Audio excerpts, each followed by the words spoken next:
എനിക്കൊരു കാര്യം പറയാനുണ്ട്. പറഞ്ഞിട്ട് പോകാന്ന് കരുതിയതാ. പക്ഷേ നിങ്ങൾ സമ്മതിച്ചില്ലെങ്കിലോ എന്ന് കരുതി. തങ്കം കളരിക്ക് പോയോ? ഇല്ല, ഞാനൊരു ജോത്സ്യനെ കാണാൻ പോയതാ. കൃഷ്ണമോളുടെ കാര്യം ആലോചിച്ചിട്ട് മനസ്സിന് ഒരു സമാധാനവും കിട്ടുന്നില്ല. എന്താണെന്നൊന്ന് അറിയാനായിട്ട്. ജോത്സ്യൻ എന്തു പറഞ്ഞു? പിന്നെ കൃഷ്ണയുടെ ജാതകം വിശദമായിട്ട് പരിശോധിച്ചു. ജാതകപ്രകാരം അവൾ ഇപ്പോ ഒരു ദശാസന്ധിയിലൂടെ കടന്നു പോകുന്നേ. ഈ ദശാസന്ധി ഘട്ടത്തില് മരണം പോലെ സംഭവിക്കാമായിരുന്നു എന്നാ പറയുന്നേ. അത് സംഭവിക്കാതിരുന്നതിന്റെ കാരണം നവീനുമായിട്ടുള്ള വിവാഹമാണെന്നും പറഞ്ഞു. തങ്കത്തിന് ഇപ്പൊ സമാധാനായില്ലേ? അങ്ങനെ സമാധാനം വിധിച്ചിട്ടൊന്നുമില്ല. ആ ദശാസന്ധി മറികടക്കാൻ കുറച്ചു മാസങ്ങൾ കൂടി കഴിയുമെന്നാ പറഞ്ഞിരിക്കുന്നേ. അത് മറികടക്കാൻ നവീന്റെ ഗ്രഹസ്ഥിതികളുടെ അനുകൂല അവസ്ഥ സഹായിക്കുമെന്നും പറഞ്ഞിട്ടുണ്ട്. എന്നുവെച്ചാ കൃഷ്ണയുടെ ജീവിതത്തിലെ ആപത്തുകളെ ഇപ്പൊ തടഞ്ഞു നിർത്തുന്നത് ഭർത്താവായ നവീന്റെ ജാതകമാണ്.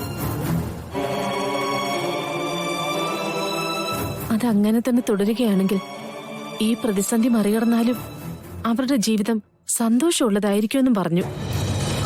ഗോപാലേട്ടാ, കാര്യങ്ങളെല്ലാം ഗോപാലേട്ടൻ പറഞ്ഞ വഴിക്ക് തന്നെയാണല്ലോ വരുന്നത്. അത് എന്താണെന്ന് അറിയോ തങ്കം? വിവാഹം നടന്നത് ഏത് സാഹചര്യത്തിലാണെങ്കിലും കൃഷ്ണയും നവീനും ഒന്നിച്ചു തന്നെയാ ജീവിക്കാന്ന് ഞാൻ ഇവളോട് പറഞ്ഞിരുന്നു. അതിനെക്കുറിച്ചാ ഇവള് പറഞ്ഞേ. അവളുടെ മരണം പോലും തടഞ്ഞു നിർത്തിയവനാ നവീൻ. അതിന്റെ നന്ദി മരിച്ചാലും മാറില്ല. നിങ്ങൾ രണ്ടാളും ഒരു കാര്യം ചെയ്യണം. ഇനി കൃഷ്ണ വരുമ്പോ അവളുടെ ജീവിതം ഇതുതന്നെയാണ്, ഇനി ഇതിൽ ഒരു മാറ്റവും വരാൻ പോകുന്നില്ല എന്നും പറഞ്ഞ് അവളെ മനസ്സിലാക്കണം. എതിർപ്പുകൾ ഉണ്ടാവാം, ശത്രുത കാണിക്കുന്നവരും ഉണ്ടാവാം. പക്ഷേ എനിക്കെന്റെ മോളുടെ ജീവിത പ്രശ്നം. അവളുടെ ജീവിതം സുരക്ഷിതമാണെങ്കിൽ സമാധാനമായിട്ട് കണ്ണടയ്ക്കാൻ പറ്റും എനിക്ക്. കൃഷ്ണയുടെ ജീവിതം സുരക്ഷിതമാണെങ്കിൽ പിന്നെ ഈ കണ്ണടയ്ക്കുന്ന കാര്യം എന്തിനാ പറയുന്നത്? ആ കണ്ണു വെച്ച് അവരെ കണ്ടോണ്ടെങ്കിൽ ജീവിച്ചുകൂടെ? അല്ല പിന്നെ. തങ്കേച്ചി, കൃഷ്ണമോള് വരട്ടെ. അവളോട് ഞങ്ങളും തങ്കേച്ചി പറഞ്ഞ പോലെ പറയാം. അവൾക്കൊരു നല്ല ജീവിതം കിട്ടിയ ഞങ്ങൾക്കും സന്തോഷമുള്ളൊരു കാര്യമാ.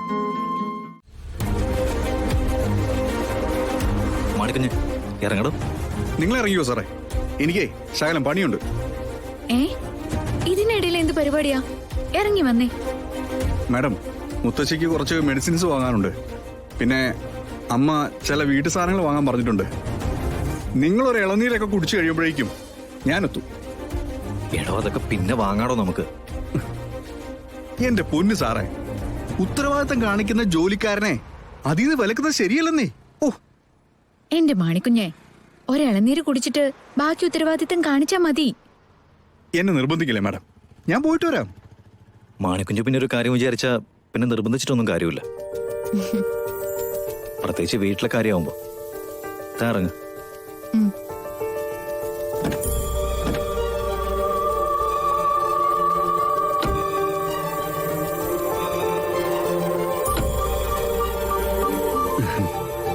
അവര് രണ്ടുപേരും പരസ്പരം മറന്നു നിൽക്കുന്നതിനിടയില് ഞാനൊരു അധികപ്പറ്റ.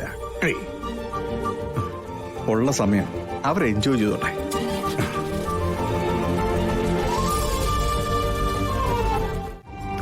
ഇയാൾ ഇത്ര പെട്ടെന്ന് എത്തിയോ? പിന്നല്ലാതെ.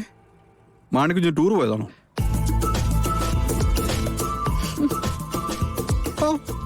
അല്ല പിന്നെ. പിന്നെ എവിടെ മാണിക്കുഞ്ഞ് മുത്തശ്ശിയുടെ മരുന്ന് സാധനങ്ങളൊക്കെ വാങ്ങിച്ചത്? കാറിലുണ്ട് സാറേ. താനെന്ന് എടുത്തു കാണിച്ചെന്ന്. അതെന്തിനാ സാറേ? എന്റെ പൊന്നു മാണിക്കുഞ്ഞ്, താൻ പ്രത്യേകിച്ച് ഒരു സ്ഥലത്തും പോയിട്ടില്ല. താൻ ഞങ്ങളെ ശല്യപ്പെടുത്തണമെന്ന് കരുതിയിട്ടല്ലേ? സത്യം പറഞ്ഞോണം. അത് പിന്നെ ഞാൻ കെട്ടിയിട്ടുമില്ല, കെട്ടിയ പെണ്ണിനെ കൂടെ കൊണ്ട് നടന്നിട്ടുമില്ല. പക്ഷേ ഈ കെട്ടിയ ആളുകളൊക്കെ പറയുന്നത് ഞാൻ കേട്ടിട്ടുണ്ട്. ഒന്ന് നേരെ ചുവ മിണ്ടാൻ പോലും പറ്റുന്നില്ലെന്ന്. ഒരുത്തന്റെ തൂണുപോലെ അടുത്ത് നിൽക്കുന്നുണ്ടെന്ന്. ഞാനെന്തിനാണ് അത് കേൾക്കുന്നേ? അല്ലേ? നന്നായി. അതെ, പിന്നെ അത് മാത്രമല്ല, നിങ്ങൾ രണ്ടാളും അങ്ങോട്ടും ഇങ്ങോട്ടും നോക്കുന്നതും പിന്നെ സ്നേഹിക്കുന്നതും ഇങ്ങനെ അടുത്തടുത്ത് നിൽക്കുന്നതും ഒക്കെ കാണുന്നതേ എനിക്ക് ഭയങ്കര ഇഷ്ടാ. ആഹാ. ഈ സിനിമയിലൊക്കെ നായകനും നായികയൊക്കെ പ്രേമിക്കുമ്പോഴേ നമ്മൾ നോക്കി നിൽക്കാറില്ലേ? എന്റെ മനസ്സിലിപ്പോ ഹീറോയും ഹീറോയിനും ഒക്കെ നിങ്ങൾ രണ്ടാളും മാത്രം. പിന്നെ ടിക്കറ്റ് എടുക്കാതെ കാണാൻ പറ്റുന്ന കാഴ്ചകളൊക്കെ ഞാനൊന്ന് കണ്ടോട്ടെ. മതി മതി മതി. ദാ, ഇത് എനിക്കാണോ? പിന്നല്ലാതെ തനിക്ക് കരിക്ക് വാങ്ങിയേ പറ്റുമെന്ന് ഗാഥ വാശി പിടിച്ചു.